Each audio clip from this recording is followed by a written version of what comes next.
Nos ocupamos ahora del crimen de Nadia Arrieta, esta joven, ocurrido en Villa T6, más precisamente en su propio local de regalería. Ayer te contábamos que fue detenido el presunto asesino. Hay novedades, hoy se conocieron audios de WhatsApp, Edu. A ver, Germán, contanos, ayer veíamos cómo era trasladado este individuo, ¿no? Néstor Maximiliano Montiel, condenado, tenía que cumplir su condena recién en 2019, salió y mató. Comentábamos ayer cómo se dio el lapso entre que fueron a buscarlo a la peluquería donde trabajaba, donde se escapó, y el momento de la detención. Tenían un dato, habían encontrado un papel que decía Maxi y un número de teléfono en uno de los allanamientos en la casa de su novia, y ese teléfono realmente era de Maxi, que es Néstor Maximiliano Montiel. Entonces, con pedido del juez a cargo, se empezó a hacer escuchas, comenzaron a hacer escuchas de ese teléfono y se lograron tener conversaciones. ¿Entre quién? Entre hasta ayer y en ese momento el hombre más buscado, por lo menos por la policía de la provincia de Buenos Aires, y su mujer. Vamos a escuchar algunas de estas conversaciones y después vamos a poder hablar, por ejemplo, de delirios místicos o tal vez de una persona que, a pesar de lo que había hecho, creía y mucho en Dios. Ahora, cuando sea el momento, yo te voy a decir a dónde tenés que ir. Porque aunque me quieran pescar, me van a pescar, pero por lo menos te voy a ver 2 minutos, ¿me entendés? Pero ahora no. Te lo prometo que va a ser re prontito porque yo no voy a seguir corriendo, ¿sabes, mi amor? Te amo, no me dejes solo. No me dejes solo, porque si Dios pudo perdonar esto que hice, necesito que vos hagas lo que Jesús te pidió, que seas imitador de Él, como Él lo es de su Padre, ¿me entendés? Y Dios perdona todos los pecados. Perdóname, mi amor. Te necesito tanto, Cintia. Qué difícil se hace procesar, ¿no?, todo el contenido de estos audios. Recordemos, ¿en qué contexto se dan estos audios, Germán? En el contexto en que ya la policía tenía el rostro porque había logrado sacar las huellas dactilares de la escena del crimen, tenía un rostro, un nombre, un antecedente de un hombre penado por delitos sexuales, es decir, un hombre que sabía que era la persona más buscada por la policía de la provincia, un hombre que quería e insistía con ver a su novia, y un hombre que en este audio por lo menos era consciente y reconocía que había asesinado. Sí. Porque le decía a su novia que con esto que hice, vos me tenés que perdonar. Le pedía que sea la novia algo similar a lo que fue Jesús, que perdonó a quienes lo persiguieron y después le dieron muerte. Se lo notaba totalmente quebrado, ¿no? Un hombre cercado por la policía, sabiéndose cercado, estaba quebrado. Vamos a escuchar el próximo audio. Y Germán, contanos enseguida cuál es el rol de la novia, ¿no? Con respecto a la investigación, ¿ha colaborado con la policía? ¿Puede estar comprometida o no? Vamos a seguir escuchando los audios. Es todo lo que te extraño.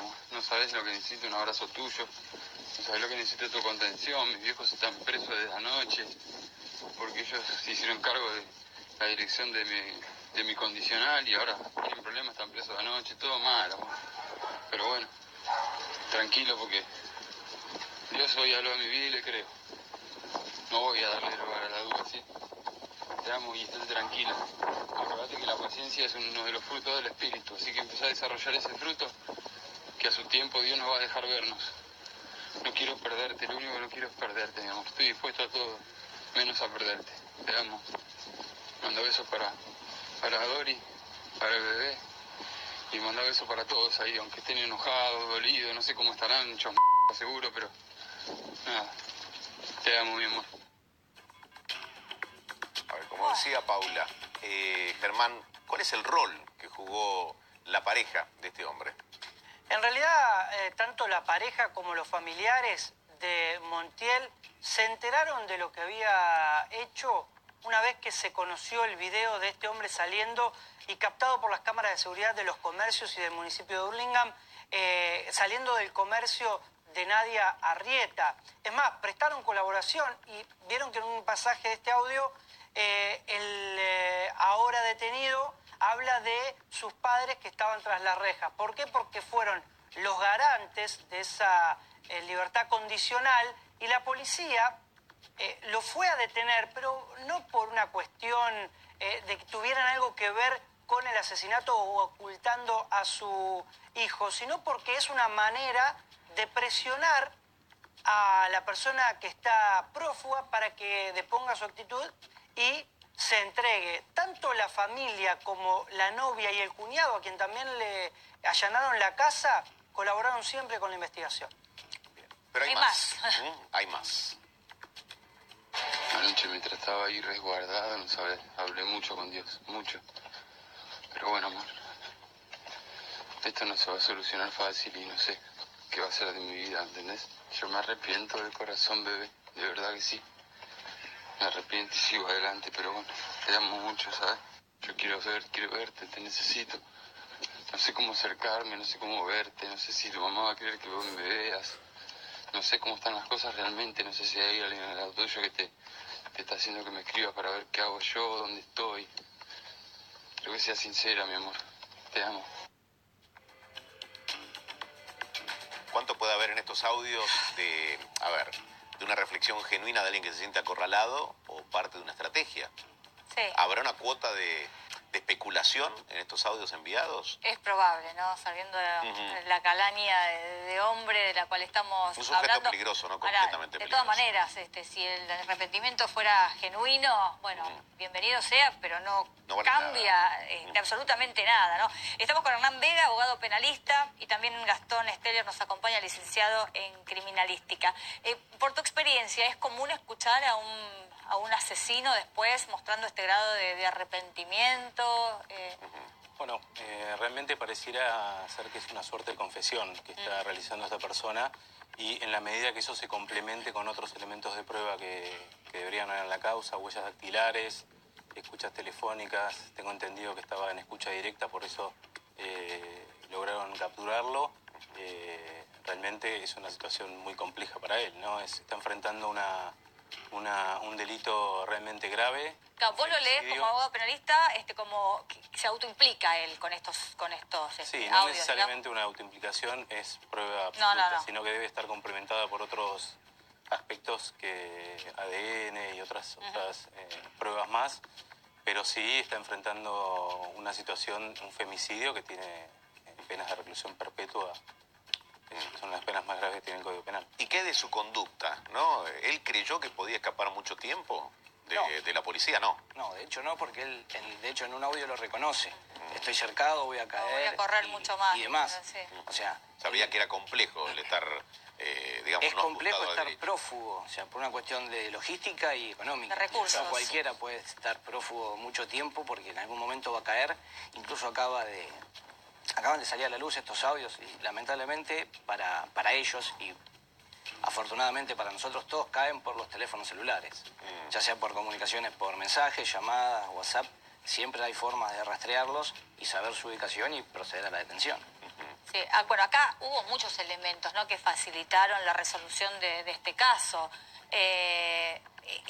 No es un tipo de esos profesionales en esta materia, ¿no?, que hace que el crimen sea difícil de resolver. Porque evidentemente actuó como compulsivamente, ¿no? Entiendo que hubo huellas dactilares, Sí. hubo... Pero hasta un papel, tenía su nombre y su había teléfono. un papel abajo de una agenda, Claro. en el local de Nadia. en donde estaba escrita la mención del nombre Maxi, entre comillas, que sería Con un número segundo nombre de esta telefónico. persona, y el número de teléfono de él. A partir de ahí, la UFI 3 de Morón, el doctor Ferrario, iniciaron esta persecución que, bueno, lograron la detención de él. Ajá.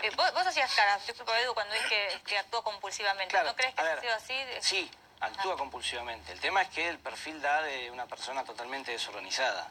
Primero, no llevaba elementos para cometer el homicidio. El homicidio se sucede a causa de otro delito previo y el homicidio es para tratar de ocultar su identidad, ya Claro. sea porque la víctima lo pueda llegar a reconocer en un futuro. Entonces, lo único que le queda es eliminar, entre comillas, a la víctima, pero se fue al baño, se lavó, dejó sus huellas dactilares en los azulejos, una superficie apta para el levantamiento, su teléfono estaba registrado, O sea, tuvo varios indicios como para demostrarnos a nosotros, los que realizamos la investigación científica del delito, que era un delincuente desorganizado y que actuó bajo un impulso. Claro. O sea, él cuando habla de hablé con Dios y demás, es propia de la estrategia del psicópata que se pone en la posición de víctima. Claro. Primero es victimario, después víctima y trata de que todo el mundo le crea su lado bueno. Por eso es que no es una persona que tuviera delirios místicos ni que estuviera enferma. Claro. De hecho, en los informes O sea, previos... inimputable no puede... Es que ahí está el ser. tema. Si lo declaramos que es una persona enferma, pasa a estar dentro del grado de la imputabilidad. Entonces él Pero es no da No te consciente. parece el caso, claro. No porque él fue consciente de lo que hizo, porque si una persona no sabe lo que hace y no puede dirigir sus acciones, no se va a llevar... No existiría tampoco ese audio.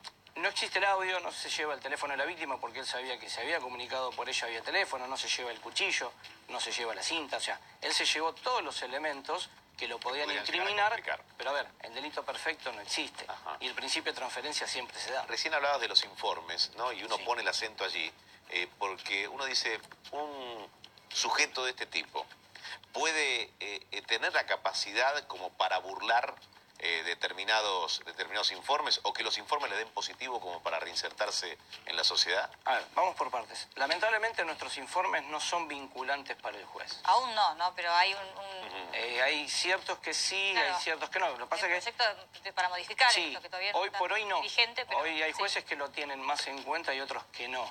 Después, el perfil que él va a tener dentro de la unidad carcelaria va a ser de una persona ¿Cómo se buena. elabora un informe? ¿Podemos hacer la reconstrucción de cómo se elabora un informe? Para que todos sepamos, a ver, de quién recibo yo los datos, para saber que Montiel tiene buena conducta dentro del penal, que se lleva bien con el resto de los presos, se lleva bien con el resto de los presos. No se lleva bien con el resto de la sociedad. A Es eso decir, iba. no puedo equiparar Sí. un ámbito con otro. Eso es lo que a mí me resulta muy curioso. No hay forma de equiparar los ámbitos, porque generalmente las víctimas son mujeres que están en una situación de indefensión total y que en algunos casos, ya sea organizado o desorganizado, van orientando su búsqueda a una cierta persona. En la cárcel van a ser personas buenas, trabajadoras, estudiosas, limpian, o sea, no tienen Sí. problemas con otros internos. ¿Por qué? Porque el detonante, que en este caso sería la mujer indefensa, adentro del penal no lo tiene.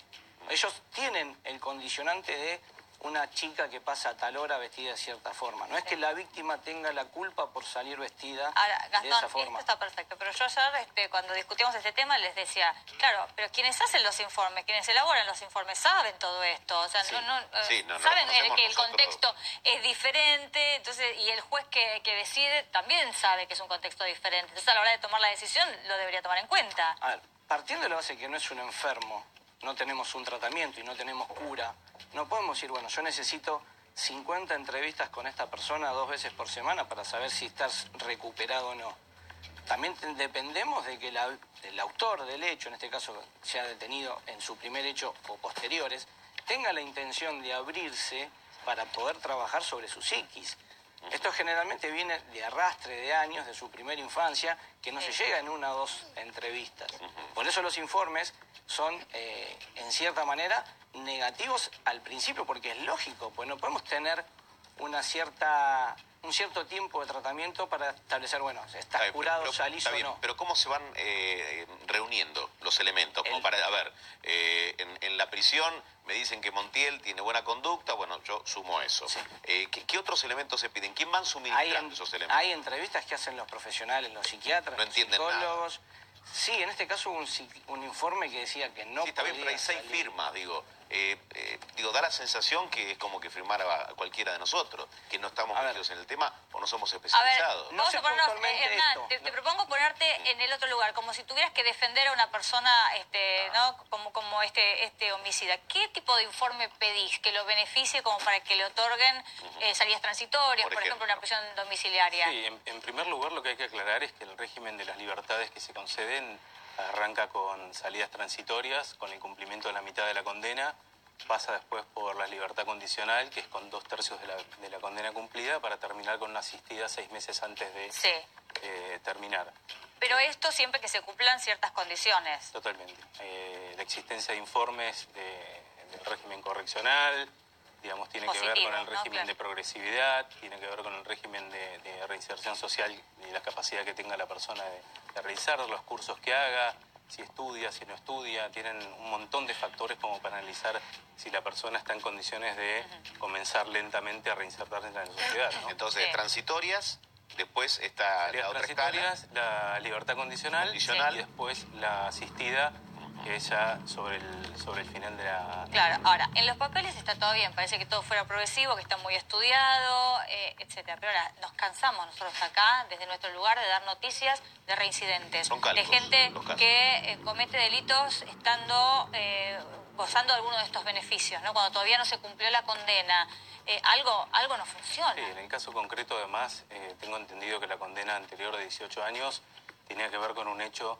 de abuso, sí, también. Muy parecido, utilizando la misma mecánica, con un cuchillo, amenazando a una familia. Sí, no llegó al homicidio, pero... No, fue en tentativa, pero no llegó, creo, por una cuestión de tiempo, porque la madre creo que llegó a desatarse y provocó que él se escape, pero fue una situación muy parecida, con el mismo elemento, un cuchillo, y recibió una condena de 18 años, ¿no? Claro. A ver, Germán.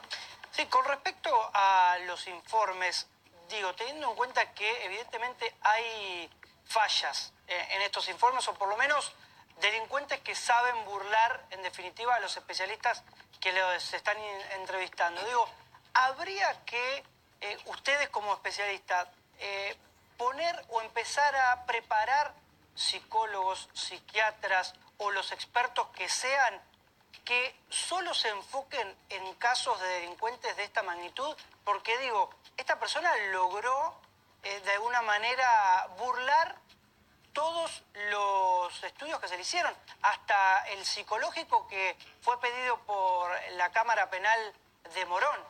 Digo, ¿hace falta especialistas que se dediquen solo a esto? Sí. En realidad, no es tanto que hace falta un especialista que se dedique exclusivamente a esto. Faltan, desde el punto de vista del Estado, medidas tendientes a... Porque ahora estamos hablando de esta persona que tenía una libertad condicional, pero se le vencía o se la cumplía en el 2019. Nadie me garantiza que en el 2020 no cometiera el mismo hecho, pero ya estaba en libertad. O sea, él ya había pagado su condena. El tema es que volvemos a caer en el mismo círculo vicioso. ¿Es una persona enferma o no es una persona enferma? Si no es una persona enferma, no tengo un tratamiento, no tengo cura, ¿qué medidas yo puedo tomar, por más que tenga especialistas, si a mí, desde el punto de vista judicial y procesal, la condena se vence, lo tengo que dejar afuera? Sí. Por más que tenga un Está informe bien, pero en negativo ese caso que no. discutámoslo cuando ocurre un hecho de alguien que ya cumplió su condena y vuelve, ¿entendés? Pero hay muchos hechos que ocurren cuando alguien no cumplió la condena. Entonces, aboquémonos por lo menos a esto. Tenemos leyes que hablan de cierta cantidad de años, estudiadas, ¿no? Obvio, siempre son generalizaciones. Después cada caso puntual se debe analizar y con ciertas licencias, con muchos condicionamientos. Y hay que poner foco ahí, en esos condicionamientos. ¿Qué está pasando? ¿Se están controlando? ¿Se están evaluando concienzudamente, ¿no? Todas las pautas que hay que tener en cuenta a la hora de decir, bueno, sí, liberado, porque Sí, está poniendo en riesgo a toda la sociedad. Cuando pasa esto, hay un barajar y dar de nuevo, decir, che, pará, acá nos estamos equivocando fiero. A ver, el barajar de nuevo lo que va a pasar es que ahora van a ser todos mucho más estrictos y todos la van a denegar. ¿Por cuánto y el tiempo? fiscal, Por un tiempo, y el fiscal va a rechazar y el juez no la va a otorgar. Eso es lo que va a pasar Para ahora. los abogados Pero penalistas es un temón ¿no? Porque cuando un caso ¿no? que tiene mucha repercusión pública de esta naturaleza ocurre, después les cuesta más ¿no? lograr beneficios para defendidos. Pasa esto, ¿no? Sí, suele suceder. Es una cuestión quizá temporaria, como dicen acá, pero la realidad es que me parece que la solución no pasa por un tema puntual, sino que tiene que haber una solución integral del tema. Tiene que ver con... Desde que la persona hasta que se inicia con la educación, tiene que ver con si cae detenido, con las oportunidades que tiene dentro de la cárcel para estudiar y para lograr esta reinserción social, incluso a partir de esto de la progresividad, ¿no? Porque necesariamente la persona tiene que progresar, o sea, no se va a quedar de por vida dentro de la cárcel porque además no es el espíritu de la Y por el perfil, volviendo al perfil que planteabas hace unos minutos, ¿es recuperable una persona que cometió lo que cometió y digamos, ahora volverá a prisión? Sí. Digo, y tendrá quizás el día de mañana la posibilidad de tener algún tipo de beneficio o no. Sí, seguramente que sí lo va a tener, porque por más que lo condenen a perpetua, el doctor sabrá bien, o sea, llega un límite en el cual va a poder volver a pedir su libertad y se la van a tener que otorgar. O sea, es un problema que también es jurídico y el juez que recibe ese pedido está también acotado por los requisitos que la ley le pone. Si la ley le da ciertos márgenes para moverse, él se puede mover dentro de esos márgenes. Si ese resultado de ese camino lo lleva a tener que darle la libertad, se la va a tener que dar. Ahora, esta persona, como dije antes, al no ser enfermo, no tienen un tratamiento, no tenemos una cura.